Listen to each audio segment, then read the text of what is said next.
ನಮಸ್ತೆ ಬಂಧು ಮಿತ್ರರೇ, ನಾನು ನಾಗೇಶ್ ಮಹೇಂದ್ರಕರ್, ಶಿವಮೊಗ್ಗ ಜಿಲ್ಲೆ ಸಾಗರದಿಂದ ಈ ವಿಡಿಯೋನ ಅಪ್ಲೋಡ್ ಮಾಡ್ತಾ ಇದ್ದೀನಿ. ಇವತ್ತೇನು ವಿಷಯ ತಗೊಳ್ಳೋಣ ಅಂತ ಯೋಚನೆ ಮಾಡಿದ್ದೀನಿ. ಮೃತ್ಯುಂಜಯ ಜಪದ ಬಗ್ಗೆ ಇವತ್ತು ವಿಷಯ ತಗೊಂಡು ಅದರ ಬಗ್ಗೆ ಮೃತ್ಯುಂಜಯ ಜಪದಲ್ಲಿ ಏನು ಹೇಳಿದೆ ಅಂತೇಳ್ಬಿಟ್ಟು ನಾನು ಏನು ಅಂದ್ಕೊಂಡಿದ್ದೀನೋ ಅದನ್ನು ಹೇಳೋಣ ಅಂತ. ಯಾಕಂದರೆ ಯೂಟ್ಯೂಬಲ್ಲಿ ಮೃತ್ಯುಂಜಯ ಜಪದ ಬಗ್ಗೆ ನಾನು ಸರ್ಚ್ ಮಾಡಿದೆ. ಆದರೆ ನನಗೆ ಯಾಕೋ ಕೆಲವು ನನ್ನ ಮನಸ್ಸಿನಲ್ಲಿ ಬರ್ತಕ್ಕಂಥ ವಿಚಾರಗಳೇ ಬೇರೆ, ಇಲ್ಲಿ ಅವರು ಪ್ರಸ್ತುತಪಡಿಸಿರೋ ವಿಚಾರನೇ ಬೇರೆ ಅನ್ನೋ ಥರ ಅನ್ನಿಸ್ತು. ಹಾಗಾಗಿ ಈ ವಿಷಯದಲ್ಲಿ ನಾನು ಒಂದು ವಿಡಿಯೋ ಮಾಡೋಣ ಅಂತ ಹೇಳ್ಬಿಟ್ಟು ಮಾಡ್ತಾಯಿದ್ದೀನಿ.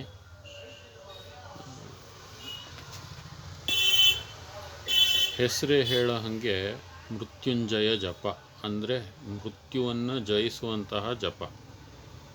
ಮೃತ್ಯುವನ್ನು ಜಯಿಸೋ ಜಪ ಮಾಡಿದರೆ ಮೃತ್ಯುವಾಗೋದೇ ಇಲ್ವಾ?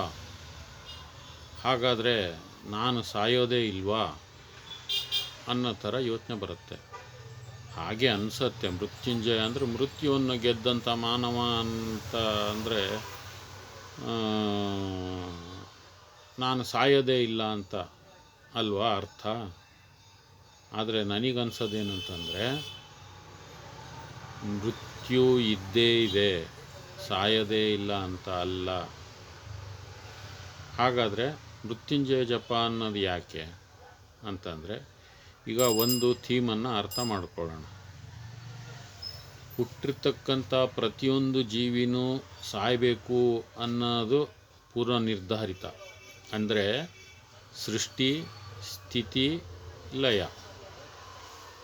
ಸೃಷ್ಟಿ ಅಂದರೆ ಹುಟ್ಟು, ಸ್ಥಿತಿ ಅಂದರೆ ಜೀವನ ಅಥವಾ ಅಸ್ತಿತ್ವ, ಲಯ ಅಂತಂದರೆ ಸಾವು.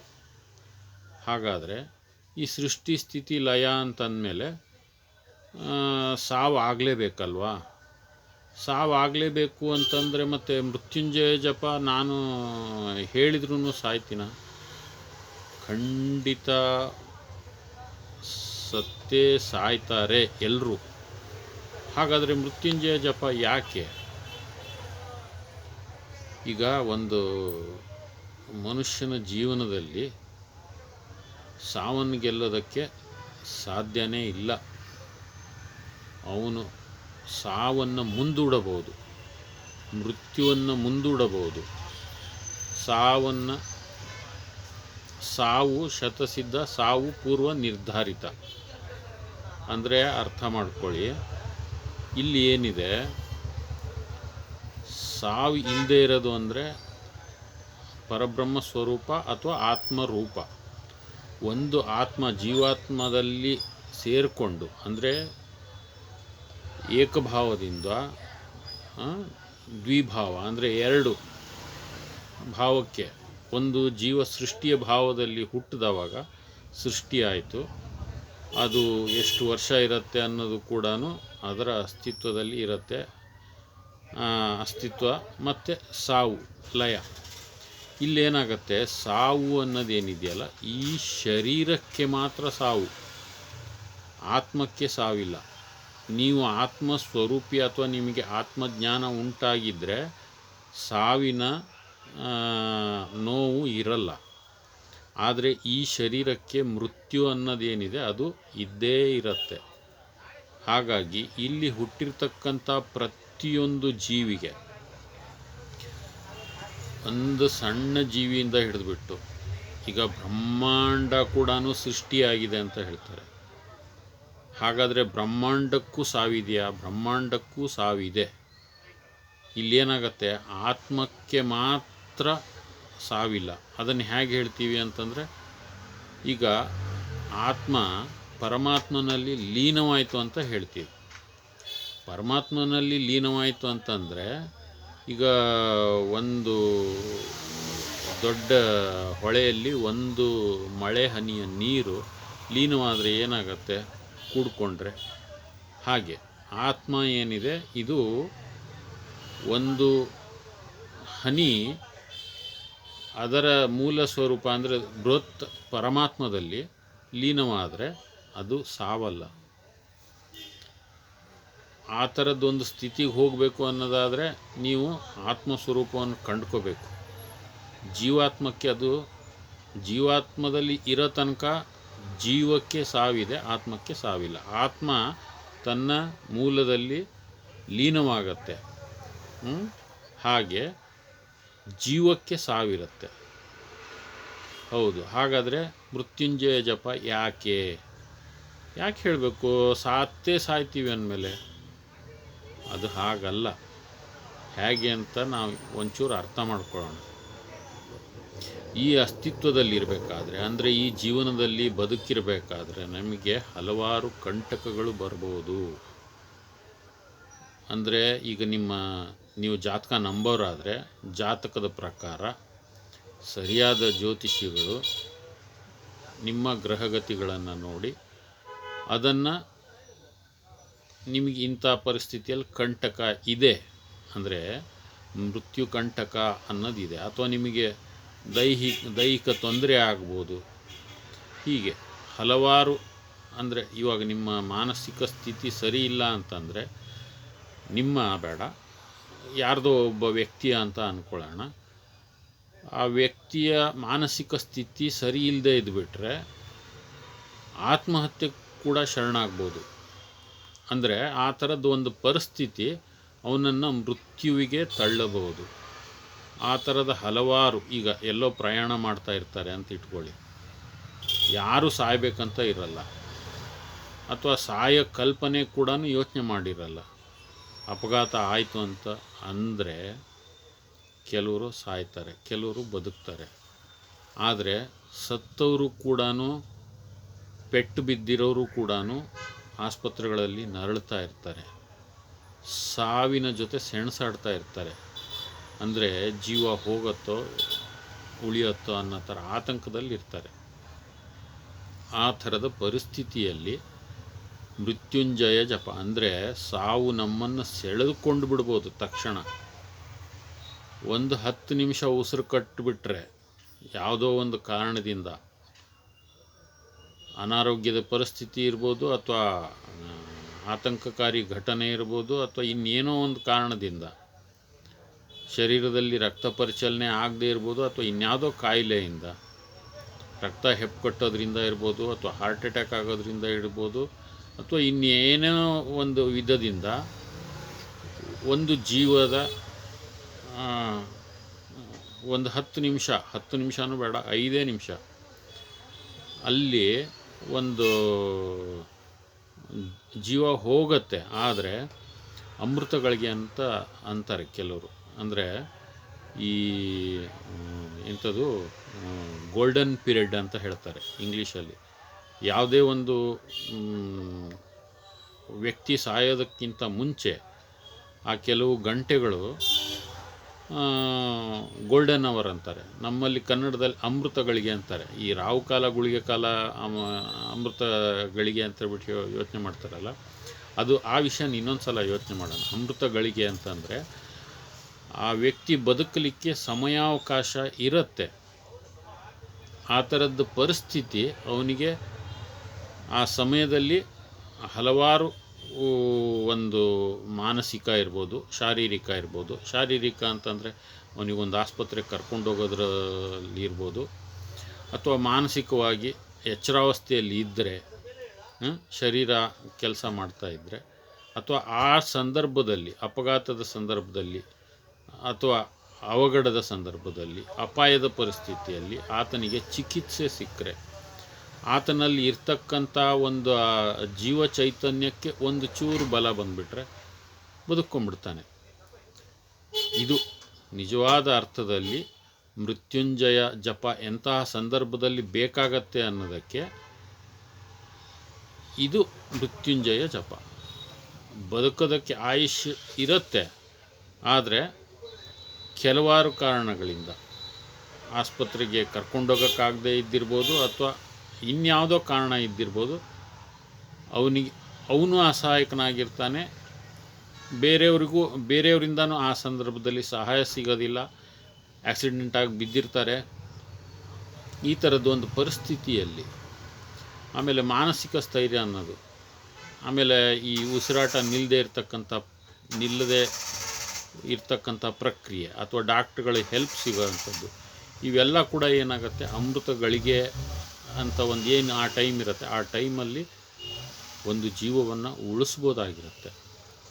ಇದು ಸರಿ, ಇವಾಗ ಆ ವಿಷಯ ಇರಲಿ.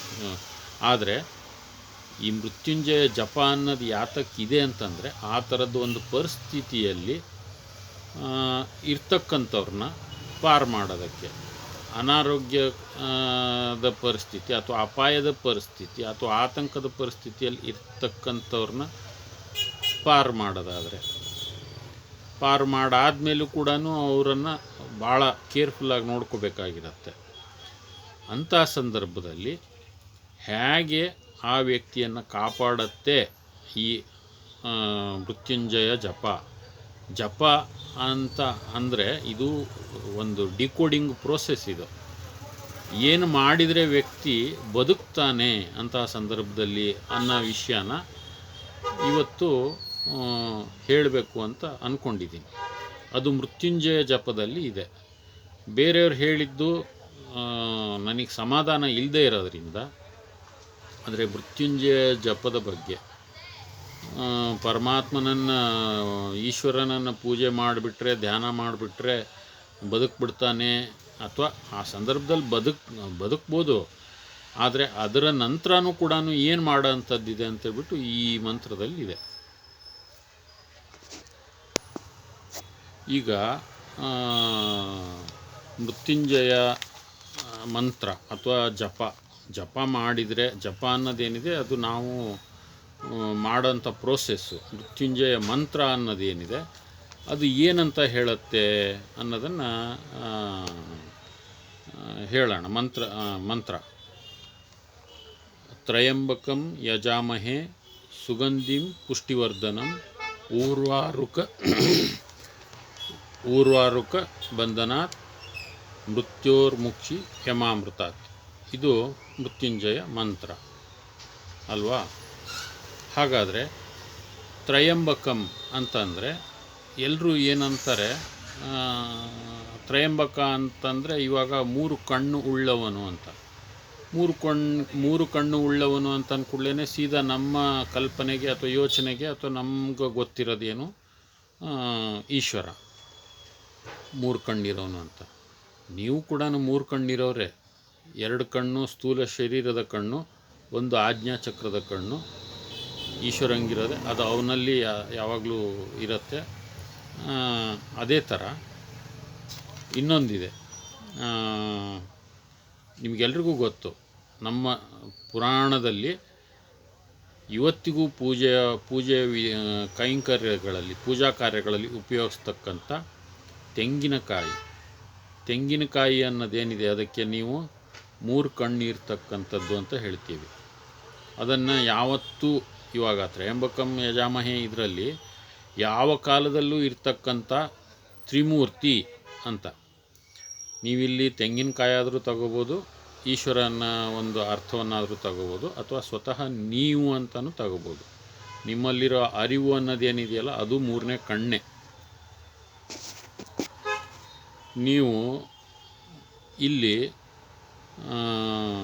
ಸಾಧನ ಅಂದರೆ ಶರೀರ ಒಂದು ಸಾಧನ, ಅಂದರೆ 3 ಕಣ್ಣುಳ್ಳ ತಕ್ಕಂಥದ್ದು. ಅಂದರೆ ಇಲ್ಲಿ 3ನೇ ಕಣ್ಣು ನಿಮಗೂ ಇದೆ, ತೆಂಗಿನಕಾಯಿಗೂ ಇದೆ, ಈಶ್ವರನಿಗೂ ಇದೆ. ಆದರೆ ಇಲ್ಲಿ ಮಂತ್ರದಲ್ಲಿ ಮುಂದೆ ಏನು ಹೇಳಿದೆ ಅನ್ನೋದು ಕೂಡ ತುಂಬ ಇಂಪಾರ್ಟೆಂಟು. ಯಜಾಮಹೆ ಅನ್ನೋದೇನಿದೆಯಲ್ಲ, ಯಜ ಅಂತಂದರೆ ಯಜ್ಞದ ರೂಪದಲ್ಲಿ ಕೊಡೋ ಅಂಥದ್ದು. ಅಂದರೆ ಇಲ್ಲಿ ಹೋಮ ಮಾಡ್ತಾ ಇದ್ದೀವಾ? ಇಲ್ಲ, ಹೋಮ ಮಾಡ್ತಾ ಇದ್ದರೆ ಹೋಮದಲ್ಲೂ ಕೊಡೋದು. ಇವಾಗ ಯಜ್ಞ ಅಂತಂದರೆ ಏನು ಅಂತಂದರೆ ಅಗ್ನಿಗೆ ಕೊಡೋದು. ಇಲ್ಲಿ ಏನು ಅಗ್ನಿಗೆ ಕೊಡೋದಿದೆ? ಇಲ್ಲಿ ನಿಮ್ಮ ಶರೀರದಲ್ಲಿ ಇರ್ತಕ್ಕಂಥ ಅಗ್ನಿ ಏನಿದೆಯಲ್ಲ ಅದಕ್ಕೆ ಕೊಡೋ ಅಂಥದ್ದು.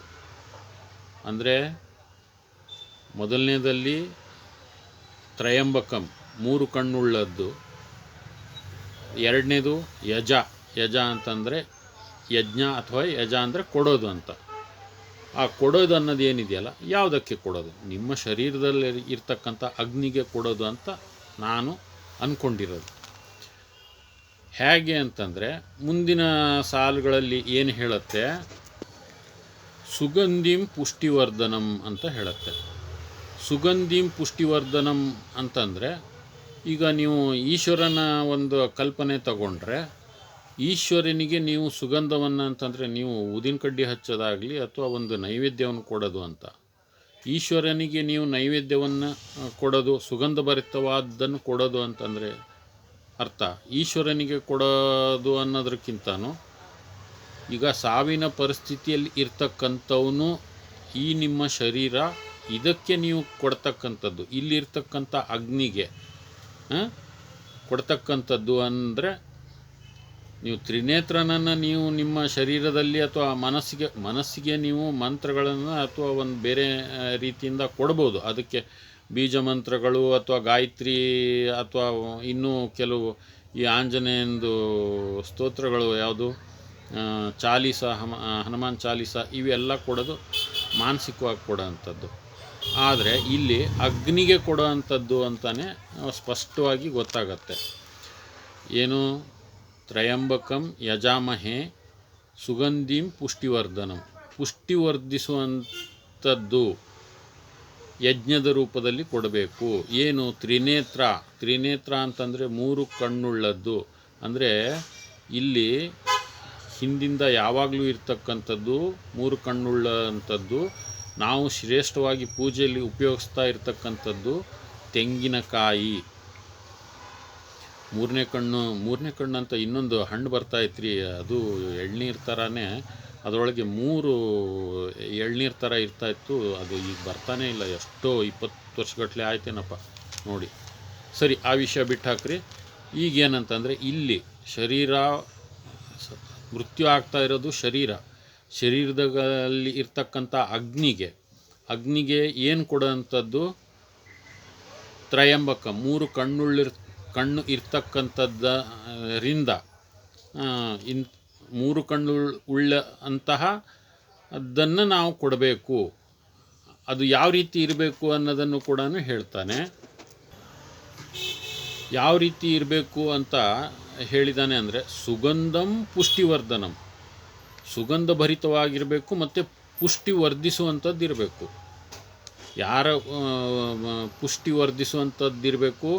ಯಾರು ಮರಣಶೈಲಿಯಲ್ಲಿ ಇದ್ದಾನೆ, ಯಾರು ಮೃತ್ಯುವಿಗೆ ಸಮೀಪದಲ್ಲಿದ್ದಾನೆ, ಅವನಿಗೆ ನೀವು ಪುಷ್ಟಿ ವರ್ಧಿಸುವಂತಹ ಅದನ್ನು ಕೊಡಬೇಕು. ಅದು ಹೇಗಿರಬೇಕು? ಸುಗಂಧಭರಿತವಾಗಿ ಇರ್ತಕ್ಕಂಥದ್ದು ಇರಬೇಕು. ಅಂದರೆ ಅವನ ವಾತಾವರಣದಲ್ಲಿ ಸುಗಂಧಭರಿತವೂ ಆಗಿರಬೇಕು. ನೀವು ಅವನಿಗೆ ಕೊಡುವ ಅದೇನಿದೆ ಅದು ಪುಷ್ಟಿಯನ್ನು ವರ್ಧಿಸುವಂಥದ್ದಿರಬೇಕು. ಪುಷ್ಟಿಯನ್ನು ವರ್ಧಿಸುವಂಥದ್ದಿರಬೇಕು ಅಂದರೆ ನೀವು ಶರೀರಕ್ಕೆ ಕೊಡಬೇಕು. ಯಾಕಂದರೆ ಶರೀರನೇ ಇಲ್ಲಿ ಮರಣಶಯ್ಯೆಯಲ್ಲಿರೋದು ಅಥವಾ ಮೃತ್ಯುವಿಗೆ ಸಮೀಪ ಹೋರಾಡ್ತಾ ಇರೋದು, ಜೀವನ ಮರಣದಲ್ಲಿ ಅದಕ್ಕೆ ಬೇಕಾಗಿರೋ ಅಂಥದ್ದು, ಅದಕ್ಕೆ ಕೊಡಬೇಕು ಅಂತೇಳ್ಬಿಟ್ಟು ನನ್ನ ಒಂದು ಅರ್ಥ. ಪುಷ್ಟಿಯನ್ನು ವರ್ಧಿಸುವಂಥದ್ದು ಕೊಡೋದ್ರಿಂದ ಏನಾಗತ್ತೆ ಶರೀರಕ್ಕೆ ಅಂತಂದರೆ, ಊರ್ವಾರುಕ ಬಂಧನಾತ್, ಅಂದರೆ ಶರೀರಕ್ಕೆ ಎಂಥದ್ದು ಬಳ್ಳಿಯಿಂದ ಹಣ್ಣು ಬೇರೆಯಾದಂತೆ, ಅಂದರೆ ಬಳ್ಳಿಯಲ್ಲಿ ಬಿಡುವಂತಹ ಹಣ್ಣು ಮಾಗಿದಾಗ ಅದು ಬಳ್ಳಿಯಿಂದ ತಾನಾಗೇ ಕಳಚ್ಕೊಳ್ಳುತ್ತಲ್ಲ, ಅಷ್ಟು ಸುಲಭವಾಗಿ ನಿಮ್ಮ ಮೃತ್ಯು ಕಳೆದು ಹೋಗುತ್ತೆ, ಅಂದರೆ ಬೇರ್ಪಡೆಯಾಗತ್ತೆ. ಅಂದರೆ ನಿಮ್ಮ ಶರೀರದಲ್ಲಿ ಪುಷ್ಟಿ ವರ್ಧಿಸೋದ್ರಿಂದ ಒಂದು ಬಳ್ಳಿಯಲ್ಲಿ ಬಿಡ್ತಕ್ಕಂಥ ಹಣ್ಣು ಅದು ಮಾಗಿದರೆ ಹೇಗೆ ತನ್ನಿಂದ ತಾನೇ ಆ ತೊಟ್ಟು ಆ ಬಳ್ಳಿಯಿಂದ ಬಿಟ್ಕೊಳ್ಳುತ್ತೋ, ಹಣ್ಣು ಮತ್ತು ಆ ಬಳ್ಳಿ ಬೇರೆ ಬೇರೆ ಆಗುತ್ತೋ, ಹಾಗೆ ನಿಮ್ಮಿಂದ ಮೃತ್ಯು ಅನ್ನೋದು ಬೇರೆ ಆಗಿಬಿಡತ್ತೆ, ಹೋಗ್ಬಿಡತ್ತೆ ನಿಮ್ಮ ಶರೀರದಿಂದ. ಇದಕ್ಕೆ ಅರ್ಥ ಸರಿಯಾಗಿ ಹೋಲಿಕೆ ಆಗತ್ತೆ ಅಂತ ಪುಷ್ಟಿಯಾಗಿರ್ತಕ್ಕಂಥದ್ದು ಅಂದರೆ ಈಗ ಶಕ್ತಿ ವರ್ಧಿಸುವಂಥದ್ದು ಅಂತಂದರೆ ಶರೀರದಲ್ಲಿ ವೀರ್ಯಶಕ್ತಿ ಮತ್ತು ರಜಸ್ಸು ಶಕ್ತಿ ಇದನ್ನು ಜಾಸ್ತಿ ಆಗುವಂಥದ್ದು ಆ ಸಂದರ್ಭದಲ್ಲಿ ಕೊಡಬೇಕು ಅನ್ನೋಂಥದ್ದು. ಅಂದರೆ ಪುಷ್ಟಿ ಅನ್ನೋದೇನಿದೆ ಇದು ಆ ಅರ್ಥಕ್ಕೆ ಒಯ್ಯತ್ತೆ. ಯಾಕಂದರೆ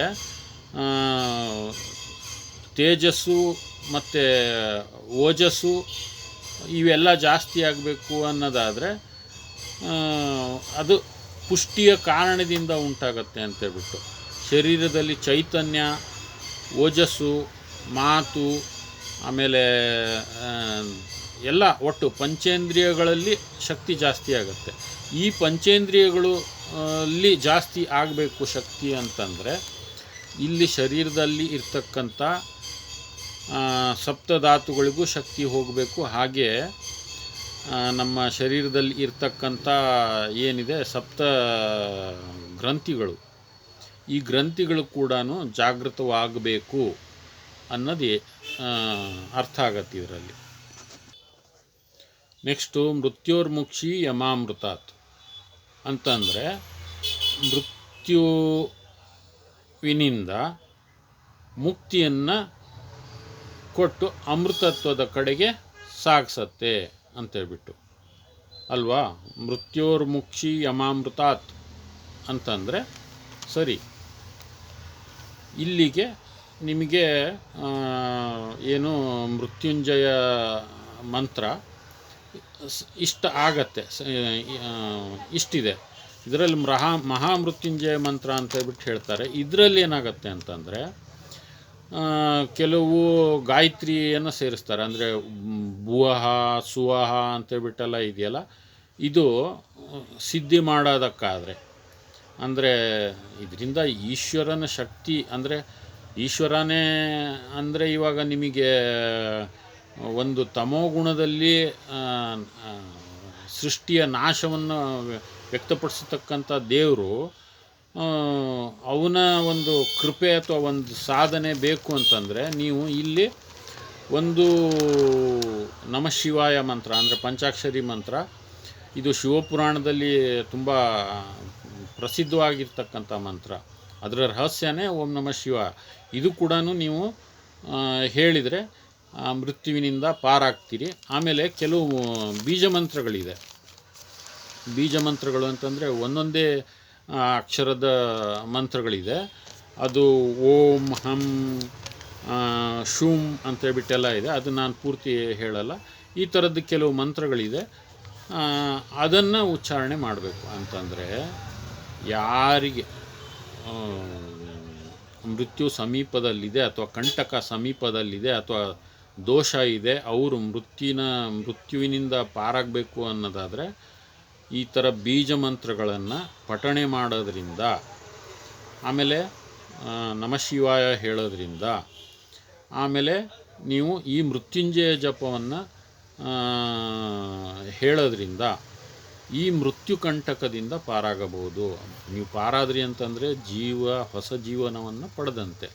ಯಾವುದೋ ಒಂದು ಆ್ಯಕ್ಸಿಡೆಂಟಿಂದ ನೀವು ಯಾಕೆ ಪಾರಾಗಿ ಬಂದರೆ ಅಂದರೆ ಅದು ಹೊಸ ಜೀವನ ಪಡೆದಂಗೆ ಅಲ್ವಾ. ಹಾಗಾಗಿ ಈ ಮೃತ್ಯುಂಜಯ ಮಂತ್ರದ ಜಪವನ್ನು ಅರ್ಥವನ್ನು ನಾನು ಹೇಳ್ತಾ ಇದ್ದೀನಿ, ನನಗೆ ಅರ್ಥ ಆದಂಗೆ. ಹಂಗಂತೇಳ್ಬಿಟ್ಟು ಇದೆಲ್ಲ ಫಾಲೋ ಮಾಡಿ ನಾವು ಡಾಕ್ಟ್ರ್ ಟ್ರೀಟ್ಮೆಂಟ್ ಕೊಡಬಾರ್ದೇನ್ರಿ ಅಂತಂದರೆ ಖಂಡಿತ ಡಾಕ್ಟ್ರ್ ಟ್ರೀಟ್ಮೆಂಟ್ ಕೊಡಿಸಿ. ನೀವು ಕೇವಲ ಬರೀ ಮಂತ್ರಕ್ಕೆ ಮಾವಿನಕಾಯಿ ಉದುರತ್ತಾ ಅನ್ನೋ ಥರ ಅನ್ಕೋಬಾರ್ದು. ಒಬ್ಬ ವ್ಯಕ್ತಿ ಸಾವಿನ ದವಡೆಗೆ ಅಥವಾ ಮೃತ್ಯುವಿನ ಸಮೀಪಕ್ಕೆ ಅಥವಾ ಕಂಟಕ ಜೀವಕ್ಕೆ ಕಂಟಕ ಬರುವಂಥ ಸನ್ನಿವೇಶಕ್ಕೆ ಕಾರ್ಯ ಕಾರಣ ಕ್ಷೇತ್ರ, ಪ್ರತಿಯೊಂದು ಘಟನೆಗೂ ಆ ಕಾರ್ಯ ಕಾರಣ ಕ್ಷೇತ್ರ ಒಂದು ಆ ಸ್ಥಿತಿಗೆ ನೀವು ಹೋಗಲಿಕ್ಕೂ ಒಂದು ಕಾರಣ ಇರುತ್ತೆ. ಅದಕ್ಕೆ ಏನು ಮಾಡಬೇಕಾಗಿದೆ ಅನ್ನೋದು ಕೂಡ ಕಾರ್ಯ. ಅಂದರೆ ಮೃತ್ಯುಂಜಯ ಜಪಾನೇ ಇರ್ಬೋದು, ಅಥವಾ ನೀವು ಇಲ್ಲಿ ಪುಷ್ಟಿ ವರ್ಧಿಸುವಂತಹ ಆಹಾರವನ್ನು ತಗೋದು. ಆಹಾರಗಳು ಯಾವ್ದ್ಯಾವುದು ಅಂತ ಈಗ ನೆಕ್ಸ್ಟ್ ಹೇಳ್ತೀನಿ ನಾನು. ಆಮೇಲೆ ಕಾರ್ಯ, ಕ್ಷೇತ್ರ, ಕಾರಣ. ಕ್ಷೇತ್ರ ಈಗ ನೀವೇ ಹೇಳಬೇಕು. ಇವಾಗ ಮೃತ್ಯುವಿನ ಶೈಲಿಯಲ್ಲಿ ಇರ್ತಕ್ಕಂಥವನ್ನೇ ಹೇಳಬೇಕು ಅಂತಿಲ್ಲ. ಉದಾಹರಣೆಗೆ ನಾನೇ ಹೇಳ್ತೀನಿ. ನಾನೇ 2 ವರ್ಷದ ಮುಂಚೆ ಹಾರ್ಟ್ ಅಟ್ಯಾಕ್ ಆಗಿ ಹಾಸ್ಪಿಟ್ಲಲ್ಲಿದ್ದವಾಗ ನಾನು ಬೆಂಗಳೂರಲ್ಲಿದ್ದವಾಗ ನಮ್ಮಮ್ಮ ಇಲ್ಲಿ ದಿನ ಬೆಳಗ್ಗೆ ಸಂಜೆ ಮೃತ್ಯುಂಜಯ ಜಪವನ್ನು ಮಾಡ್ತಾಯಿದ್ರು. ಅಲ್ಲಿ ನನ್ನ ಜೊತೆ ಇದ್ದಂಥ ನನ್ನ ಹೆಂಡತಿ ಕೂಡ ಮೃತ್ಯುಂಜಯ ಜಪ ಹೇಳ್ತಾ ಇದ್ಲು. ಅದರ ಪರಿಣಾಮ ನಾನು ಇವತ್ತು ಈ ವಿಡಿಯೋ ಮಾಡ್ತಾಯಿದ್ದೀನಿ ಅಲ್ವಾ. ಯಾರಂದ್ರೆ ಅವ್ರ ಪರವಾಗೂ ಮಾಡ್ಬೋದು. ನಾನು ಮೃತ್ಯುಶೈಲಿಯಲ್ಲಿ ಇದ್ದರೂ ನನ್ನ ಪರವಾಗಿ ಯಾರು ಬದುಕಿಸ್ಕೋಬೇಕು ಅಂತ ಇರ್ತಾರೆ ಅವರ ಪ್ರಯತ್ನ ಕೂಡ ಸಫಲತೆಗೆ ಕಾರಣ ಆಗತ್ತೆ ಅಂತೇಳ್ಬಿಟ್ಟು ನಾನು ನನ್ನ ಉದಾಹರಣೆನೇ ಕೊಡ್ತಾಯಿದ್ದೀನಿ. ಹಂಗಂತೇಳ್ಬಿಟ್ಟು ಡಾಕ್ಟ್ರಿ ಟ್ರೀಟ್ಮೆಂಟ್ಗಳು ಬೇಡ ಅಂತ ಅಲ್ಲ, ಡಾಕ್ಟ್ರಿ ಟ್ರೀಟ್ಮೆಂಟ್ಗಳು ಖಂಡಿತ ಬೇಕೇ ಬೇಕು. ಯಾಕಂತಂದರೆ ಆ ಪರಿಸ್ಥಿತಿಯಲ್ಲಿ ವ್ಯಕ್ತಿ ಅಸಹಾಯಕನಾಗಿರ್ತಾನೆ. ಅವನ ಸುತ್ತಮುತ್ತಲು ಇರ್ತಕ್ಕಂಥ ಅವರ ಒಂದು ಪ್ರಯತ್ನ ಏನಿದೆ ಆ ವ್ಯಕ್ತಿಯನ್ನು ಉಳಿಸತ್ತೆ. ಇಲ್ಲ ಅಂತಂದರೆ ಖಂಡಿತ ಉಳಿಸಲ್ಲ. ಅವನು ಯಾವ ವಯಸ್ಸಿನವನೇ ಆಗಿರ್ಬೋದು, ಅವನ ಆಯಸ್ಸು ಅಲ್ಲಿಗೆ ಮುಗಿಯುತ್ತೆ. ಪ್ರಯತ್ನ ಸುತ್ತಮುತ್ತಲಿನವ್ರದ್ದು 3 ರೂಪದಲ್ಲೂ ಇರಬೇಕು. ಅಂತಂದರೆ ಕಾಯ, ವಾಚ, ಮನಸ. ಅವನಿಗೆ ಶಾರೀರಿಕವಾಗಿ ಪುಷ್ಟಿಯನ್ನು ಕೊಡೋದಿರ್ಬೋದು, ಮಾನಸಿಕವಾಗಿ ಮಂತ್ರಗಳ ಮೂಲಕನೂ ಇರ್ಬೋದು, ಅಥವಾ ಒಂದು ಧೈರ್ಯ ತುಂಬೋದೇ ಇರ್ಬೋದು. ಹೀಗೆ ಇದೇ ಥರ 3 ವಿಧದಿಂದನೂ ನಾವು ಒಂದು ವ್ಯಕ್ತಿಯನ್ನು ಉಳಿಸ್ಕೋಬೋದು. ಹಾಗಾದರೆ ಇಲ್ಲಿ ಇದನ್ನು ಯಾಕೆ ಹೇಳಿದ್ದಾರೆ? ನಾವು ಮಾಂಸ ತಿಂತೀವಪ್ಪ, ಎಣ್ಣೆ ಕುಡಿಸ್ತೀವಿ, ಅದರಿಂದ ಇನ್ನೂ ಬೇಗ ಗುಣ ಆಗ್ಬೋದಲ್ವಾ ಅಂತೇಳ್ಬಿಟ್ಟು. ಇವಾಗ ಸಾಯೋರಿಗೆ ಎನರ್ಜಿ ತಾನೇ ಬೇಕು. ಎನರ್ಜಿ ತುಂಬ ಬೇಗ ಬಾಡಿ ಹೀರ್ಕೊಳ್ಳೋ ಅಂಥದ್ದೇನಿದೆ ಅದು ಮಾಂಸದಲ್ಲೂ ಇದೆಯಲ್ಲ ಅಂತ ಅನ್ಬೋದು. ನಾನು ಅದಕ್ಕೆ ಈ ವಿಡಿಯೋನ ಸ್ವಲ್ಪ ಡೀಟೇಲಾಗಿ ಮಾಡ್ತಾಯಿದ್ದೀನಿ. ಇಲ್ಲಿ ಏನಾಗುತ್ತೆ, ಆಹಾರಗಳಲ್ಲೂ ಕೂಡ 3 ವಿಧ ಇದೆ. ಆಹಾರಗಳಲ್ಲಿ ರಾಜಸ, ತಾಮಸ ಮತ್ತು ಸಾತ್ವಿಕ ಆಹಾರ. ಇಲ್ಲಿ ಸಾತ್ವಿಕ ಆಹಾರ ಅಂತಂದರೆ ನೀವು ಹಣ್ಣು, ನೀರು, ಹಾಲು ಈ ಥರದ್ದನ್ನೆಲ್ಲ ಕೊಡ್ಬೋದು. ಅದು ಅಷ್ಟೇ ಸಾಕಾಗೋದಿಲ್ಲ ಅಂತೇಳ್ಬಿಟ್ಟು. ಹಾಗಂತೇಳ್ಬಿಟ್ಟು ತಾಮಸಿಕ ಆಹಾರ ಅಂತಂದರೆ ಆ ಸ್ಥಿತಿಯಲ್ಲಿ ಇರ್ತಕ್ಕಂಥವನಿಗೆ ಆ ತಾಮಸಿಕ ಆಹಾರ ಇನ್ನೂ ಜಡತ್ವ ತಂದು ಕೊಡುತ್ತೆ. ಈ ಸಂದರ್ಭದಲ್ಲಿ ಜಡತ್ವ ತಂದು ಕೊಡದೇ ಇರ್ತಕ್ಕಂಥದ್ದು ಯಾವುದು ಅಂತಂದರೆ, ಆಮೇಲೆ ಪುಷ್ಟಿದಾಯಕವಾಗಿರ್ತಕ್ಕಂಥದ್ದು ಯಾವುದು ಅಂದರೆ ರಾಜಸ ಆಹಾರ. ಈ ರಾಜಸ ಅಂದರೆ ನಾವು ದರ್ಬಾರ್ ಚೆನ್ನಾಗಿದ್ದವಾಗ ಹೆಂಗೆ ಏನೇನು ತಿಂತಾ ಇರ್ತೀವಿ ಆ ಥರದ್ದು. ಅದರಲ್ಲೂ ಕೂಡ ಒಳ್ಳೆಯ ಆಹಾರಗಳು ಯಾವ್ದ್ಯಾವುದು ಅದನ್ನು ಈಗ ನಾನು ಹೇಳ್ತೀನಿ. ಆಮೇಲೆ ಇದರಲ್ಲಿ ಇನ್ನೊಂದೇನಪ್ಪ ಅಂತಂದರೆ, ನೀವು ವಿಷ್ಣು ಸಹಸ್ರನಾಮ ಮತ್ತು ಲಲಿತಾ ಸಹಸ್ರನಾಮ ಇದೆರಡನ್ನು ಕೇಳಿದರೆ ಅದರಲ್ಲಿ ನಮ್ಮ ಶರೀರದಲ್ಲಿ ಇರ್ತಕ್ಕಂಥ ಈ ಸಪ್ತ ಚಕ್ರಗಳೇನಿದ್ದಾವೆ, ಶರೀರಕ್ಕೆ ಎಲ್ಲ ಕಡೆ ಚೈತನ್ಯವನ್ನು ತುಂಬುವಂಥ ಚಕ್ರಗಳೇನಿದ್ದಾವೆ, ಆ ಚಕ್ರಗಳು ಚೈತನ್ಯಪೂರ್ಣವಾಗಿರಲಿಕ್ಕೆ ಯಾವ್ಯಾವ ಆಹಾರ ಬೇಕು ಅಂತೇಳ್ಬಿಟ್ಟು ನಾನು ಒಂದು ಹೇಳ್ತೀನಿ. ರಾಮಾನುಜಂ ಅವ್ರದ್ದೇನೋ ತಮಿಳ್ನಾಡಲ್ಲಿ ಅವರ ಮೃತ ಶರೀರವನ್ನು ಈ ಹಾಲು, ಬೆಣ್ಣೆ, ತುಪ್ಪ, ಜೇನುತುಪ್ಪ ಅಂದರೆ ಈಗ ನೀವು ಕೆಲವು ದೇವಸ್ಥಾನಗಳಲ್ಲಿ ಪಂಚಾಮೃತಾಭಿಷೇಕ ಅಂತೇಳ್ಬಿಟ್ಟು ಜೇನುತುಪ್ಪ ಈ ಥರದ್ದೆಲ್ಲ ಅದರಿಂದ ಮಾಡ್ತಿರಲ್ಲ, ಅದನ್ನು ಏನಂತಾರೆ? ಪಂಚಾಮೃತ ಹೇಳ್ತಾರೆ. ಅಮೃತ, 5 ಅಮೃತಗಳು ಅಂತೇಳ್ಬಿಟ್ಟು ಆ 5 ಅಮೃತಗಳನ್ನು ಆ ಶರೀರಕ್ಕೆ ಲೇಪನ ಮಾಡ್ತಾ ಇರೋದ್ರಿಂದ ಆ ಶರೀರ ಇವತ್ತಿಗೂ ಇದೆ ಅಂತೇಳ್ಬಿಟ್ಟು ನಾನೊಂದು ಸಲ ನೋಡಿದ್ದೆ.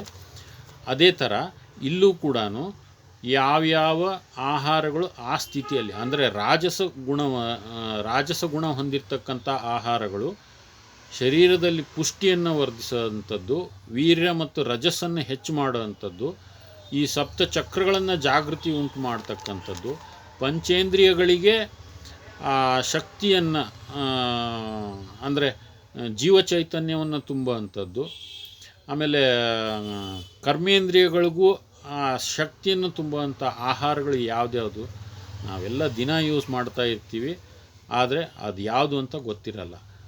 ಪಂಚಾಮೃತ ಅಂತ ಹೇಳಿಬಿಟ್ಟಿದ್ದೀನಿ, ಬಟ್ ಅದರಲ್ಲೂ ಕೆಲವು ಇದು ಹೇಳಿಬಿಡ್ತೀನಿ.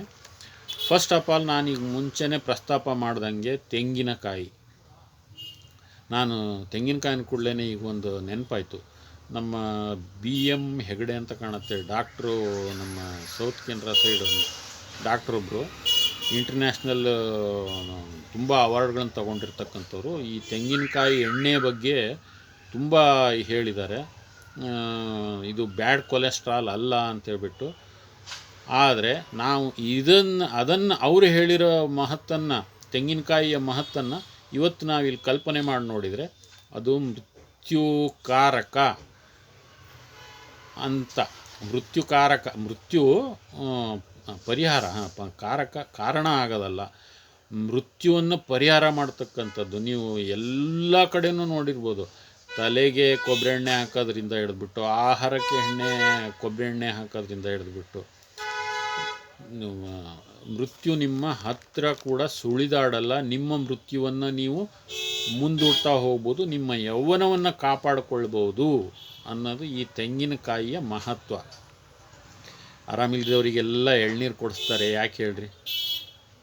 ಇದೇ ಕಾರಣಕ್ಕೆ. ಅದರಲ್ಲಿರ್ತಕ್ಕಂಥ ಎಂಥದ್ದು ಸತ್ವಗಳು ಬಾಡಿಗೆ ಬೇಗ ತಗೊಳತ್ತೆ ಅಂತೇಳ್ಬಿಟ್ಟು ಎಳ್ನೀರನ್ನು ಕೊಡ್ತಾರೆ. ಹಾಗೆ ಈ ಕೊಬ್ಬರಿ ಮಿಠಾಯಿ ಈಗ ಹೇಳ್ತೀನಿ ನಾನು ಯಾವ್ದ್ಯಾವುದು ಅಂತೇಳ್ಬಿಟ್ಟು. ನೋಡಿರಿ, ಹಾಲು, ಮೊಸರು, ಬೆಣ್ಣೆ, ತುಪ್ಪ, ಆಮೇಲೆ ಸಕ್ಕರೆ, ಅಕ್ಕಿ, ಆಮೇಲೆ ಇವೆಲ್ಲ ಕೂಡ ನಾನು ಹೇಳ್ತಾ ಇರೋದಲ್ಲ. ನಿಮಗೆ ವಿಷ್ಣು ಸಹಸ್ರನಾಮ ಮತ್ತು ಲಲಿತಾ ಸಹಸ್ರನಾಮದಲ್ಲಿ ನಮ್ಮ ಸಪ್ತಚಕ್ರಗಳಿಗೆ ಸಂಬಂಧಪಟ್ಟ ದೈವ ಅಂದರೆ ಆ ಕ್ಷೇತ್ರದಲ್ಲಿ ಆ ಚಕ್ರಗಳಿಗೆ ಇರ್ತಕ್ಕಂಥ ದೇವತೆ ಯಾವುದು, ಆ ದೇವತೆಗೆ ನಾವು ಯಾವ ನೈವೇದ್ಯವನ್ನು ಕೊಡಬೇಕು ಅಂದರೆ ಅಕ್ಕಿ ಮತ್ತು ಬೆಲ್ಲ ಈ ಥರದಿಂದ ಮಾಡಿ ಪಾಯಸ, ಆಮೇಲೆ ತುಪ್ಪ ಮತ್ತು ಬೇರೆ ಪದಾರ್ಥಗಳನ್ನು ಮಾಡಿ ಕೊಡೋಂಥದ್ದು. ಹಾಗೆ ಪ್ರತಿಯೊಂದು ನಮ್ಮ ಚಕ್ರಗಳಿಗೆ ಯಾವ ದೇವತೆ ಅಧಿಪತಿ, ಅದಕ್ಕೆ ಯಾವ ನೈವೇದ್ಯವನ್ನು ಕೊಡಬೇಕು ಅನ್ನೋದನ್ನು ಇಲ್ಲಿ ತಿಳಿಸಿದ್ದಾರೆ. ಆಮೇಲೆ ಇದರಲ್ಲಿ ಇನ್ನೊಂದು ಏನು ಗೊತ್ತಾ, ನಾವು ನವಧಾನ್ಯಗಳಲ್ಲಿ ಕೂಡ ಅಂದರೆ ಇವಾಗ ಯಾರಿಗಾದರೂ ದಾನ ಕೊಡಬೇಕಾದ್ರೆ ಧಾನ್ಯಗಳನ್ನು ಕೊಡ್ತೀವಿ. ಅದರಲ್ಲಿ ಈ ಉದ್ದು ಕೂಡ ಅಷ್ಟೇ, ಉದ್ದಿನಿಂದ ಮಾಡಿರ್ತಕ್ಕಂಥದ್ದು ಕೂಡ ಮಾಂಸಕ್ಕೆ ಸಮಾನ ಇರ್ಬೋದು, ಆದರೆ ಅದರಲ್ಲಿ ರಾಜಸಿಕ ಗುಣ ಇರೋದ್ರಿಂದ ಅದು ಮಾಂಸದಷ್ಟು ಬೇಗ, ಮಾಂಸಕ್ಕಿಂತನೂ ಬೇಗ ಜೀರ್ಣ ಆಗತ್ತೆ ಅನ್ನೋ ಒಂದು ಇದು ಈ ಥರದ್ದು. ಈಗ ತೆಂಗಿನಕಾಯಿ ಆಯಿತು, ಆಮೇಲೆ ನವಧಾನ್ಯಗಳಲ್ಲಿ ಅದನ್ನು ನೀವು ಯಾವ್ದ್ಯಾವುದು ಕೊಡಬೇಕು ಅನ್ನೋದನ್ನು ನೀವು ಲಲಿತಾ ಸಹಸ್ರನಾಮ ಕೇಳಿ. ಅದರಲ್ಲಂತೂ ಪೂರ್ತಿ ನಮ್ಮ ಸೃಷ್ಟಿ, ಬ್ರಹ್ಮಾಂಡ ಸೃಷ್ಟಿ ರಹಸ್ಯನೇ ಹೇಳಿದ್ದಾರೆ. ವಿಷ್ಣು ಸಹಸ್ರನಾಮದಲ್ಲಿ ಕೂಡ ಅಷ್ಟೇ. ಅದಕ್ಕೆ ನೀವು ವಿಷ್ಣು ಸಹಸ್ರನಾಮ ಮತ್ತು ಲಲಿತಾ ಸಹಸ್ರನಾಮ, ಆಮೇಲೆ ಒಂದು ಮೃತ್ಯುಂಜಯ ಜಪ, ಇವೆಲ್ಲ ಕೂಡ ಸ್ತೋತ್ರಗಳನ್ನು ಮಂತ್ರಗಳನ್ನು ಹಾಕ್ಕೊಂಡು ಕೇಳ್ತಾ ಇದ್ದರೆ ಅದು ಪದಗಳು ನಮ್ಮ ಮನಸ್ಸಿನಲ್ಲಿ ಅಂದರೆ ರೆಕಾರ್ಡ್ ಆಗಿ ಸುಪ್ತವಾಗಿ ಇದ್ದು ಅದು ಯಾವಾಗಲೂ ಒಂದು ಸಲ ನಮಗೆ ಉಪಯೋಗಕ್ಕೆ ಬರೋವಂಥದ್ದಾಗತ್ತೆ. ನನಗೆ ಅದು ಯಾವ್ಯಾವುದು ಅಂತೇಳ್ಬಿಟ್ಟು ಯಾವ್ಯಾವುದಕ್ಕೆ ಯಾವ್ಯಾವ ದೇವತೆ ಯಾವ್ದ್ಯಾವುದಕ್ಕೆ ಯಾವ್ಯಾವ ನೈವೇದ್ಯ ಕೊಡಬೇಕು ಅನ್ನೋದು ನನಗೆ ಈಗ ಹೇಳೋದಕ್ಕೆ ಬರ್ತಾಯಿಲ್ಲ. ಬಟ್ ಕಂಟೆಂಟ್ ಏನಿದ್ದಾವೆ, ಹಾಲು, ಮೊಸರು, ಬೆಣ್ಣೆ, ತುಪ್ಪ, ಉದ್ದು, ಸಕ್ಕರೆ, ಅಕ್ಕಿ, ಈ ಥರದ್ದು ಕಂಟೆಂಟ್ಗಳೇ ಅದರಲ್ಲಿ ಅದನ್ನು ಉಪಯೋಗಿಸಿ ಮಾಡಿರ್ತಕ್ಕಂಥದ್ದು ನಮ್ಮ ಶರೀರದಲ್ಲಿ ಪುಷ್ಟಿದಾಯಕವಾಗಿರುತ್ತೆ ಅಂತ ಅದರಲ್ಲಿ ಕೂಡ ಹೇಳಲ್ಪಟ್ಟಿದೆ. ಇದರಿಂದ ಏನಾಗತ್ತೆ, ನಮ್ಮ ಶರೀರದಲ್ಲಿ ಪ್ರಾಣಶಕ್ತಿ ಜಾಸ್ತಿ ಆಗತ್ತೆ. ನಾನು ಅದೇ ಹೇಳಿದ್ನಲ್ಲ, ಮತ್ತು ಹಂಗಂತೇಳ್ಬಿಟ್ಟು ಬೇಡದೇ ಇರೋ ಅಡ್ವರ್ಟೈಸ್ ಮಾಡೋವಂಥ ಹೆಲ್ತ್ ಡ್ರಿಂಕ್ಗಳು ಕುಡಿಸೋ ಅಂಥದ್ದು ಅದೆಲ್ಲದಕ್ಕಿಂತನೂ ಪ್ರಭಾವ ಜಾಸ್ತಿ ಬೀರೋ ಅಂಥದ್ದು ಈ ರಾಜಸ ಗುಣಗಳಿರ್ತಕ್ಕಂಥ ಆಹಾರವು. ಇದನ್ನು ಆ ಮೃತ್ಯುವಿನ ಸನಿಹದಲ್ಲಿರ್ತಕ್ಕಂಥವರಿಗೆ ಕೊಟ್ಟರೆ ಅವರು ಬದುಕ್ತಾರೆ, ಅಂದರೆ ಪುನಶ್ಚೇತನಗೊಳ್ತಾರೆ ಅನ್ನೋ ಅರ್ಥ. ಆಮೇಲೆ ಸಾವನ್ನು ಮುಂದೂಡ್ಬೋದು. ಆಮೇಲೆ ಎಲ್ಲದಕ್ಕಿಂತ ಇಂಪಾರ್ಟೆಂಟ್ ಏನಪ್ಪ ಅಂತಂದರೆ ಮನುಷ್ಯನಿಗೆ ಬದುಕ್ತೀನಿ ಅನ್ನೋ ನಂಬಿಕೆ ಇರಬೇಕು, ಆಮೇಲೆ ಬದುಕಬೇಕು ಅನ್ನೋದು ಇರಬೇಕು. ಅಂದರೆ ಒಂದು ಆತ್ಮವಿಶ್ವಾಸ ಇದ್ದಿರ್ಬೋದು, ಅಥವಾ ಬದುಕಬೇಕು ಅನ್ನೋದು ಒಂದು ಇದ್ದರೆ ಆ ಮನಸ್ಸು ಕೆಲಸ ಮಾಡೇ ಮಾಡುತ್ತೆ. ಅದು ಮಂತ್ರ ಹೇಳೋದಿರಲಿ, ಅಥವಾ ಆಹಾರ ಸೇವನೆ ಮಾಡೋದಿರಲಿ, ಅಥವಾ ಯಾವುದೇ ರೀತಿಯಿಂದ ಇರಲಿ. ಇವಾಗ ವಯಸ್ಸಾಗೋಗ್ಬಿಟ್ಟಿರತ್ತೆ, 85-90 ವರ್ಷ 80 ವರ್ಷ ಹಾಸಿಗೆಯಲ್ಲಿರ್ತಾರೆ. ಅವರು ಸಾಯಬಾರ್ದು ಅಂತ ನಾವು ಏನೇನೇ ಮಾಡಿದರೂ ಕೂಡ, ನೀವು ಏನೇ ಕೊಟ್ಟರು ಕೂಡ ಅವರಲ್ಲಿ ನನಗೆ ಹೋದರೆ ಸಾಕಪ್ಪ, ಈ ಸಂಬಂಧಗಳೆಲ್ಲ ಸಾಕಪ್ಪ ಸಾಕು ಅಂತೇಳ್ಬಿಟ್ಟು ಕೆಲವರು ಮುದುಕರು ಮಾತಾಡ್ತಾ ಇರ್ತಾರೆ. ಅವರಿಗೆ ಅವ್ರ ಕೆಲಸಗಳನ್ನೇ ಮಾಡ್ಕೊಳ್ಳೋದಕ್ಕಾಗೋದಿಲ್ಲ. ಇಂಥವ್ರನ್ನ ನೀವು ಏನು ಮಾಡಿದರೂ ಬದುಕಿಸೋದಕ್ಕೆ ಆಗೋದಿಲ್ಲ. ಹಾಗಾಗಿ ಮುಂಚೆ ಮನಸ್ಸು ನಾನು ಬದುಕಬೇಕು ಅನ್ನೋದು ಇರಬೇಕು. ಅದು ಎಂಥ ಅಪಾಯದಲ್ಲಿದ್ದರೂ ಕೂಡ, ಆದರೆ ಆಪತ್ಕಾಲದಲ್ಲಿ ಯಾರೂ ಇಲ್ಲದೆ ಇದ್ದರೆ ಎಷ್ಟು ಸಣ್ಣ ವಯಸ್ಸಿನವರಾದರೂ ಕೂಡ ಹೋಗ್ಬಿಡ್ತಾರೆ. ಆ ಸಂದರ್ಭದಲ್ಲಿ ಅವರ ದೈಹಿಕ ಸ್ಥಿತಿ ಎದ್ದು ಹೋಗಿ ಡಾಕ್ಟ್ರ್ ಹತ್ರ ನನಗೆ ಹಿಂಗಾಗ್ತಾಯಿದೆ ಅಂತ ಹೇಳ್ಕೊಳಂಗಿರೋದಿಲ್ಲ. ಬೈ ಚಾನ್ಸ್ ಏನೋ ರಾತ್ರಿಗೆ ಏನೋ ಆಗ್ಬಿಡ್ತು ಅಂತ ಇಟ್ಕೊಳ್ರಿ, ಅವಾಗೇನಾಗುತ್ತೆ, ಎಲ್ಲ ಬೇರೆಯವರೆಲ್ಲ ಮಲ್ಕೊಂಡಿರ್ತಾರೆ, ಏನಾಯಿತು ಅಂತಲೂ ಗೊತ್ತಿರಲ್ಲ. ಬೆಳಗ್ಗೆ ಹೇಳೋದ್ರೊಳಗೆ ಆ ವ್ಯಕ್ತಿ ಇರೋದಿಲ್ಲ. ಚೆನ್ನಾಗಿರೋರು ಎಲ್ಲ ಈಗ ಹೋಗ್ತಾ ಇರೋದು ನೋಡಿದ್ರೆ ಅದೇ ಥರ ಅನಿಸುತ್ತೆ. ಹಾಗಾಗಿ ಇರಲಿ, ಈಗ ವಿಷಯದ ಬಗ್ಗೆ ಬರೋಣ. ಈಗ ಪ್ರಾಣಶಕ್ತಿಯನ್ನು ಹೆಚ್ಚಿಸ್ಕೊಳ್ಳೋದಕ್ಕೆ ಇನ್ನೂ ಒಂದು ಇದಿದೆ. ಅಂದರೆ ಆಂಜನೇಯನ ಇದು ಎಂಥದ್ದು, ಹನುಮಾನ್ ಚಾಲೀಸ ಕೂಡ ಹೇಳೋದ್ರಿಂದ ಪ್ರಾಣಶಕ್ತಿ ವೃದ್ಧಿ ಆಗತ್ತೆ. ಇಷ್ಟೆಲ್ಲ ಆದರೂ ಸುಧಾನು ಒಂದು ದಿನ ನಾವು ಕೂಡ, ಅಂದರೆ ಆ ಸಂದರ್ಭಕ್ಕೆ ನಾವು ಪ್ರಾಣಾಪಾಯದಿಂದ ಪಾರಾಗಿ ಜೀವಿತ ಕಾಲವನ್ನು ವೃದ್ಧಿಪಡಿಸ್ಕೋಬೋದು. ನಿಮಗೆ ಇದ್ರ ಜೊತೆಗೆ ಯೋಗಾಭ್ಯಾಸ ಇತ್ತು, ನೀವಿನ್ನೂ ಹುಡುಗರಾಗಿರ್ತೀರಿ, ನಿಮ್ಮ ಜೀವಿತಾವಧಿ ಜಾಸ್ತಿ ಆಗತ್ತೆ. ಇದ್ರ ಜೊತೆಗೆ ಈಗ ಮೇಲ್ಗಡೆ ಹೇಳಿರ್ತಕ್ಕಂಥದ್ದು ತೆಂಗಿನಕಾಯಿ ಜೊತೆಗೆ ಘಮ ಘಮ ಅಂತ ಅನಿಸೋದು. ನಾನು ತಮಾಷೆ ಮಾಡ್ತೀನಿ, ನೀವು ತಪ್ಪು ತಿಳ್ಕೊಬಾರ್ದು. ಹೆಣ್ಮಕ್ಳು ಸ್ಪೆಷಲಿ ಇವರು ಅಡುಗೆ ಮನೆಯಲ್ಲಿ ಯಾವಾಗಲೂ ಅಡುಗೆ ಮಾಡ್ತಾ ಇರ್ತಾರೆ ನೋಡ್ರಿ, ಘಮ ಘಮ ಅಂತ ಎಲ್ಲ ವಾಸನೆಗಳು, ಗರಂ ಮಸಾಲೆ ವಾಸನೆ ಇರ್ಬೋದು, ಅಥವಾ ಯಾವುದೇ ಒಂದು ಅಡುಗೆದು ಸ್ಮೆಲ್ ಇರ್ಬೋದು. ಆ ಸ್ಮೆಲ್ ಕೂಡ ಅಮೃತದ ಕೆಲಸ ಮಾಡುತ್ತೆ. ಇಲ್ಲೇನು ಹೇಳಿದೆ, ಸುಗಂಧಿಂ ಪುಷ್ಟಿವರ್ಧನಂ. ಅದಕ್ಕೆ ಅನಿಸುತ್ತೆ ಎಲ್ಲ ಹೆಣ್ಮಕ್ಳು ಮದುವೆ ಆಗೋ ತನಕ ಸಣ್ಣಕ್ಕಿರ್ತಾರೆ, ಮದುವೆ ಆದ ಕೂಡಲೇ ಆ ಸುಗಂಧ ತೊಗೊಂಡು ಗುಂಡ್ಗುಂಡಿಗೆ ಆಗ್ಬಿಡ್ತಾರೆ.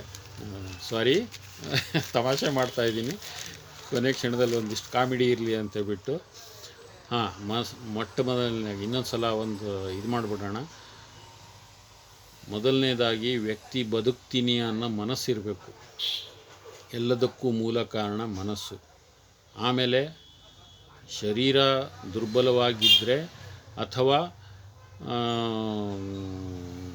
ಕಂಟಕಕ್ಕೆ ಒಳಗಾಗಿದ್ದರೆ, ಅಪಘಾತಕ್ಕೆ ಒಳಗಾಗಿದ್ದರೆ ಮೃತ್ಯುಂಜಯ ಜಪ ಮಾಡಿದರೆ, ನೀವೇ ಮಾಡಿರಿ ಅಥವಾ ನಿಮ್ಮ ಕಡೆಯವರಿಂದನೇ ಮಾಡಿಸ್ರಿ, ಆ ವ್ಯಕ್ತಿಯ ಸಂಕಲ್ಪದಿಂದ ಬದುಕೋದು ಚಾನ್ಸಸ್ಸು ತುಂಬಾ ಇರುತ್ತೆ. ಅದಕ್ಕೆ ಉದಾಹರಣೆ ನಾನೇ. ಆಮೇಲೆ ನಿಮ್ಮಲ್ಲಿ ಯೋಗಶಕ್ತಿ ಇದ್ದರೆ ಅಂದರೆ ನಿಮ್ಮಲ್ಲಿ ಆ ಕ್ರಿಯಾತ್ಮಕ, ಈಗ ಒಂದು ಜೀವನ ಅಂತಂದರೆ ಒಂದು ಚಟುವಟಿಕೆಯಿಂದ ಕೂಡಿರ್ತಕ್ಕಂಥದ್ದು. ಅದರಲ್ಲಿ ಏನಂತಂದರೆ ನಿಮಗೆ ಎಲ್ಲೂ ನರನಾಡಿಗಳು ಹಿಡಿದೇ ಇದ್ದಂಗೆ ನೀವು ಆ್ಯಕ್ಟಿವ್ ಆಗಿರ್ತಕ್ಕಂಥ ಪರ್ಸನ್ ಆಗಿದ್ದರೆ ನಿಮಗೆ ಯೋಗ ಅಂದರೆ ಗಟ್ಟಿ ವ್ಯಾಯಾಮಗಳಲ್ಲ, ಯೋಗ ಇದ್ದರೆ ಯಾವುದೇ ನರಗಳ ಪ್ರಾಬ್ಲಮ್ ಇರಲ್ಲ. ಆವಾಗ ಏನಾಗುತ್ತೆ, ಪ್ರಾಣಶಕ್ತಿ ಚೆನ್ನಾಗಿ ಹರಿಯುತ್ತೆ ಎಲ್ಲ ಕಡೆಗೂ. ಆಪತ್ಕಾಲದಲ್ಲಿ ನಿಮಗೆ ಕಷ್ಟ ಆಗೋದಿಲ್ಲ, ನಿಮ್ಮ ಜೀವನ ನೀವು ಉಳಿಸ್ಕೊಂಡು ಬರ್ಬೋದು. ಮತ್ತೇನು ಹೇಳೋದು ಯಜಮಾನ್, ಈಗ ಜೀವ ಉಳಿಸ್ಕೊಳ್ಳೋದು ಹೇಗೆ ಅನ್ನೋದನ್ನು ಹೇಳಿದ್ದೀನಿ. ಅದು ಮೃತ್ಯುಂಜಯ ಜಪ ಏನು ಹೇಳುತ್ತೆ, ಅದರಲ್ಲಿ ಈ ತೆಂಗಿನಕಾಯಿ ಮಹತ್ವ ಏನು, ಆಮೇಲೆ ಪುಷ್ಟಿ ವರ್ಧಿಸುವಂಥ ಆಹಾರಗಳು ಯಾವ್ದ್ಯಾವುದು, ಆಮೇಲೆ ವಿಷ್ಣು ಸಹಸ್ರನಾಮ ಜಾಸ್ತಿ ತಿಳ್ಕೊಬೇಕು ಅಂದರೆ ವಿಷ್ಣು ಸಹಸ್ರನಾಮ, ಲಲಿತ ಸಹಸ್ರನಾಮದಲ್ಲಿ ಯಾವ ಚಕ್ರಗಳಲ್ಲಿ ಯಾವ ದೇವತೆಗೆ ಯಾವ ನೈವೇದ್ಯ ಕೊಡಬೇಕು, ಆಹಾರವನ್ನು ಸೇವಿಸಬೇಕು ಅಂತ ಇದೆ. ಅದನ್ನು ಕೂಡ ಫಾಲೋ ಮಾಡಿ. ವಿಡಿಯೋ ಇಷ್ಟ ಆಗಿದ್ದರೆ ಖಂಡಿತ ಇನ್ನೊಬ್ಬರಿಗೆ ಶೇರ್ ಮಾಡಿ. ಕಾಮೆಂಟ್ಸ್ ಏನಾದರೂ ತಿಳಿಸೋದಿದ್ದರೆ ಕಾಮೆಂಟ್ಸಲ್ಲಿ ಹಾಕಿ. ನನ್ನ ಯೂಟ್ಯೂಬ್ ಚಾನಲ್ಗೆ ಸಬ್ಸ್ಕ್ರೈಬ್ ಆಗಿ. ವಿಡಿಯೋ ದೊಡ್ಡದಾಯಿತು ಅಂತ ಅಂದ್ಕೋಬೇಡ್ರಿ, ದೊಡ್ಡದಾಯಿತು ಸಣ್ಣದಾಯಿತು ಟೈಮ್ ಎಷ್ಟಾಯಿತು ಅಂತಲೂ ನಾನು ನೋಡಿಲ್ಲ. ಒಟ್ಟು ಮನಸ್ಸಿಗೆ ಬಂದಿರೋದು ಕೆಲವು ಪಾಯಿಂಟ್ಸ್ಗಳು ಇಟ್ಕೊಂಡು ಬಿಡದಂಗೆ ಹೇಳಿದ್ದೀನಿ. ನಿಜ ಹೇಳಿದ್ದೀನೋ ಸುಳ್ಳು ಹೇಳಿದ್ದೀನೋ ಗೊತ್ತಿಲ್ಲ. ಹಾಗಂತೇಳ್ಬಿಟ್ಟು ಬರೀ ತಿಂದ್ಕೊಂಡು ಉಂಡ್ಕೊಂಡು ಡಾಕ್ಟ್ರಿ ಟ್ರೀಟ್ಮೆಂಟ್ ತಗೊಳ್ಳೋದಿಲ್ಲ ಅನ್ನೋ ಥರನೂ ಯಾವತ್ತೂ ಯೋಚನೆ ಮಾಡೋಕ್ಕೆ ಹೋಗಬೇಡ್ರಿ. ಯಾಕಂದರೆ ಮೃತ್ಯು ಸನ್ನಿಹದಲ್ಲಿ ಇದ್ದಾವಾಗ ಎಲ್ಲರ ಸಹಕಾರ ಬೇಕಾಗತ್ತೆ. ಇನ್ನೂ ಒಂದು ಹೇಳ್ತೀನಿ, ನೀವು ಯೂಟ್ಯೂಬಲ್ಲಿ ಸರ್ಚ್ ಮಾಡೋದಿದ್ದರೆ ಸರ್ಚ್ ಮಾಡಿ, ಕರೋಲಿ ಶಿವಶಂಕರ್ ಬಾಬಾ ಅಂತ ಹೇಳ್ಬಿಟ್ಟು ಒಂದು ಚಾನಲ್ ಸಬ್ಸ್ಕ್ರೈಬ್ ನೋಡಿ. ಈ ನಿಮ್ಮ ಶರೀರದಲ್ಲಿ ಏನು ಅಂದರೆ ಪಿತೃದೋಷದಿಂದ ಇದ್ದಿರ್ಬೋದು, ಅಥವಾ ಈ ಕೆಲವು ಭೂತ ಪಿಚಾಚಿ ಅಥವಾ ಈ ಕೆಲವು ಕೆಟ್ಟ ಶಕ್ತಿಗಳೇನಿದ್ದಾವೆ, ಆ ಶಕ್ತಿಗಳಿಂದ ಒಂದು ವ್ಯಕ್ತಿಯ ಜೀವದಲ್ಲಿ ಕೆಟ್ಟ ಆತ್ಮಗಳಿರ್ಬೋದು ಅಥವಾ ಪ್ರೇತಾತ್ಮಗಳು ಭೂತಗಳು ಸೇರಿಕೊಂಡವಾಗ ಹೇಗೆ ಅದರಿಂದ ಪಾರಾಗೋಕ್ಕೆ ಸಾಧ್ಯತೆ ಇದೆ ಅಂತೇಳ್ಬಿಟ್ಟು ಅವರು ಸ್ವತಃ ಪ್ರಯೋಗ ಮಾಡಿ, ಪ್ರಯೋಗ ಅಲ್ಲ, ಒಂದು ಕ್ಷಣ ಒಂದು ಗಂಟೆ ನೀವು ಹೋದರೆ ಅಲ್ಲಿ ಎಂತಹ ಸಮಸ್ಯೆ ಇದ್ದರು ಅಂದರೆ ಪಿತೃದೋಷ, ಪ್ರೇತ, ಭೂತ, ಪಿಚಾಚಿ, ಎಂತಹ ಕೆಟ್ಟ ದೈವಗಳು ಅಂದರೆ ಒಳ್ಳೆ ದೈವಗಳು ಕೆಟ್ಟ ದೈವಗಳು ಎರಡು ಥರ ಇರ್ತವೆ. ಆ ಥರದ್ದು ಒಂದು ತೊಂದರೆ ಇದ್ದರೂ ಕೂಡ ಪ್ರಾಣಾಪಾಯದಿಂದ ಪಾರಾಗಲಿಕ್ಕೆ ಅಂದರೆ ಕೆಲವು ಮಕ್ಕಳುಗಳು ಮೊಂಡತನ, ಆಮೇಲೆ ಕೆಟ್ಟ ಕೆಟ್ಟ ಚಟಗಳು, ಆಮೇಲೆ ದುರ್ವ್ಯವಹಾರ, ದುರ್ನಡತೆ, ಈ ಥರದ್ದೆಲ್ಲ ತುಂಬ ಕ್ಷಣ ಮಾತ್ರದಲ್ಲಿ ಅಂತಾರಲ್ಲ ಆ ಥರ ಬಿಡಿಸ್ತಾರೆ. ಅದರ ಬಗ್ಗೆ ನೀವು ಕರೋಲಿ ಶಿವಶಂಕರ್ ಅಂತೇಳ್ಬಿಟ್ಟು ಯೂಟ್ಯೂಬಲ್ಲಿ ಸರ್ಚ್ ಮಾಡಿ, 1000 ವೀಡಿಯೋಗಳು ಸಿಗುತ್ತೆ. ತುಂಬ ಪ್ರಚಲಿತವಾಗಿದೆ. ಈ ಬಾಗೇಶ್ವರ ಬಾಬಾ ಅಂತೇಳ್ಬಿಟ್ಟು ಕೆಲವರು ಆಂಜನೇಯಂದು ಇದು ಹೇಳ್ತಾರಲ್ಲ, ಅದಕ್ಕಿಂತನೂ ತುಂಬ ಚೆನ್ನಾಗಿ ಅಂದರೆ ನಿಮ್ಮ ಸಮಸ್ಯೆಯನ್ನು, ಎಂತಹ ಸಮಸ್ಯೆನೇ ಇರಲಿ, ಆಪ್ರೇಷನ್ ಇಲ್ಲದೆ ಅಂದರೆ ಮೆಡಿಕಲ್ ಟ್ರೀಟ್ಮೆಂಟ್ಗಳಕ್ಕಿಂತ ಬೇಗ ಗುಣ ಮಾಡ್ತಕ್ಕಂಥದ್ದು ಒಂದು ಇದೆ. ಆ ಕರೋಲಿ ಶಿವಶಂಕರ್ ಬಾಬಾ ಇದನ್ನು ನೋಡಿ. ಯಾಕೆ ರೆಕಮೆಂಡ್ ಮಾಡ್ತಾಯಿದ್ದೀನಿ ಅಂದರೆ ಮೃತ್ಯುವಿನಿಂದ ಒಂದು 1000 ಜನರನ್ನು ಕಾಪಾಡಿರೋ ವೀಡಿಯೋಗಳನ್ನು ನೋಡಿದ್ದೀನಿ. ಅಂದರೆ ದುಷ್ಟಶಕ್ತಿಗಳು ಮೈಯಲ್ಲಿ ಸೇರಿಕೊಳ್ತವೆ. ಈಗೆಲ್ಲ ಆ ಥರದ್ದು ಜಾಸ್ತಿ ನಡೀತಾ ಇದೆ. ಹಾಗಾಗಿ ಮನೆ ವಾಸ್ತು, ದೈವ ಪೂಜೆ, ಅದರ ಜೊತೆಗೆ ಒಂದು ಒಳ್ಳೆ ಏನಿದೆ ನಡತೆ, ಈ ಥರದ್ದೆಲ್ಲ ಇದ್ದರೆ ಅಂದರೆ ಒಳ್ಳೇದು ಯಾವುದು ಕೆಟ್ಟದ್ದು ಯಾವುದು, ಅದರಲ್ಲಿ ಧರ್ಮ ಯಾವುದು, ಅದೇನಿದೆ ಅದನ್ನು ನಾವು ಒಳ್ಳೆಯದನ್ನು ಅನುಸರಿಸ್ತಾ ಹೋಗ್ಬಿಟ್ರೆ ಯಾವ ಪ್ರಾಬ್ಲಮ್ಮು ಇಲ್ಲ ಪ್ರಪಂಚದಲ್ಲಿ. ಹಾಗಾಗಿ ನಿಮಗೆ ಆ ಥರದ್ದೇನಾದರೂ ತೊಂದರೆ ಇದ್ದರೆ, ಮಾನಸಿಕ ತೊಂದರೆ ಅಥವಾ ಶಾರೀರಿಕ ತೊಂದರೆ ಏನೇ ಇರಲಿ, ಮೆಡಿಕಲ್ಗಿಂತನೂ ಬೇಗ ಇಮಿಡಿಯೇಟ್ 1 ಡೇ ಎಂಥದ್ದು ಚಟ್ ಮಂಗ್ನಿ ಫಟ್ ಶಾದಿ ಅಂತನೋ ಅಥವಾ ಇಲ್ಲೇ ಬಹುಮಾನ ಅಂತಾರಲ್ಲ, ಆ ಥರ ಒಂದು ಟ್ರೀಟ್ಮೆಂಟ್ ಬೇಕು ಅಂದರೆ ಕರೋಲಿ ಶಿವಶಂಕರ್ ಬಾಬಾ ಅಂತ ಹೇಳ್ಬಿಟ್ಟು ಅವ್ರದ್ದು ವಿಡಿಯೋ ಇದೆ. ಅದನ್ನು ನೀವು ನೋಡಿ ಅರ್ಜೆಂಟ್ರಿ ಟ್ರೀಟ್ಮೆಂಟ್ ಬೇಕು ಅನ್ನೋರು ಅವ್ರನ್ನ ಫಾಲೋ ಮಾಡಿ ಅವ್ರ ಹತ್ರ ಚಿಕಿತ್ಸೆ ತಗೋಬೋದು. ಯಾಕಂದರೆ ಪ್ರಪಂಚಕ್ಕೆ ಒಳ್ಳೆಯದಾಗತ್ತೆ. ನಾನು ಕೊಡೋಂಥದ್ದು ಏನೂ ಇಲ್ಲ, ನಾನು ಕೊಡೋದು ಈ ವಿಡಿಯೋ. ಆದರೆ ಇದ್ರ ಮೂಲಕ ನಿಮಗೆ ನಾನು ಏನು ನೋಡ್ತಾ ಇದ್ದೀನಿ, ನಾನು ಏನು ತಿಳ್ಕೊಳ್ತಾ ಇದ್ದೀನಿ ಅದನ್ನು ನಿಮ್ಮ ಜೊತೆ ಹಂಚ್ಕೊತಾ ಇದ್ದೀನಿ. ಹಾಗಾಗಿ ನೀವು ಅವರನ್ನು ಫಾಲೋ ಮಾಡಿ ನೋಡಿ ಅವ್ರ ವಿಡಿಯೋ. ಅದರ ನಂತರ ಮತ್ತೆ ಮುಂದಿನ ವಿಡಿಯೋದಲ್ಲಿ ಭೇಟಿಯಾಗೋಣ. ನಮಸ್ಕಾರ ಬಂಧು ಮಿತ್ರರೇ. ಈ ವಿಡಿಯೋನ ಶೇರ್ ಮಾಡಿ. ಇದರಲ್ಲಿ ವಿಷಯ ಇದೆ ಅಂತಂದರೆ ಶೇರ್ ಮಾಡಿರಿ, ಇಲ್ಲ ಅಂತಂದರೆ ನನಗೆ ಬೈದು ಕಾಮೆಂಟ್ ಮಾಡಿದರೂ ಚಿಂತೆ ಇಲ್ಲ. ನಾವು ಯಾವುದನ್ನು ತಲೆಗೆ ಹಚ್ಕೊಳ್ಳೋದಿಲ್ಲ, ಕೊಬ್ಬರೆಣ್ಣೆ ಬಿಟ್ಟು ಬೇರೆ. ನಮಸ್ಕಾರ ಬಂಧು ಮಿತ್ರರೇ, ಧನ್ಯವಾದಗಳು.